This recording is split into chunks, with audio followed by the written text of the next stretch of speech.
আমার প্রাক্তন আমাকে বলেছিল তোর আমি কি ক্ষতি করেছি, তোর কি 2-4 লাখ টাকা মেরে গিয়েছি। তবে আজকের কথাগুলো শুধু তোর জন্য। তুই আমার কি ক্ষতি করেছিস? তুই আমার জীবন থেকে 3টে বছর নষ্ট করে দিয়েছিস।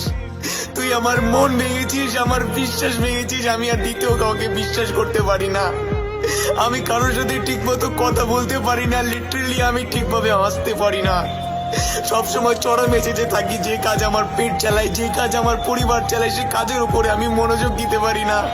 আমি মানুষের সাথে খারাপ ব্যবহার করি, সবসময় চড়া মেসেজে থাকি। আমার মায়ের সাথে খারাপ ব্যবহার করি, মুখের উপরে চাদর দিয়ে কান্না করি। পুরো দুনিয়া আমার কাছে এলোমেলো হয়ে গিয়েছে। আর এরপরও যদি তোর কাছে মনে হয় যে তুই আমার কি ক্ষতি করেছিস, তাহলে দোয়া করি তোর সন্তান যেন বড় হয়, তোর সন্তান যেন তোর মতোই একটা ছলনাময়ীর পাল্লায় পড়ে। আর যখন 4 দেওয়ালে বন্দি হয়ে অন্ধকার রুমে কান্না করবে, ছটফট করবে, সেদিন বুঝবি তুই আমার কি ক্ষতি করেছিস।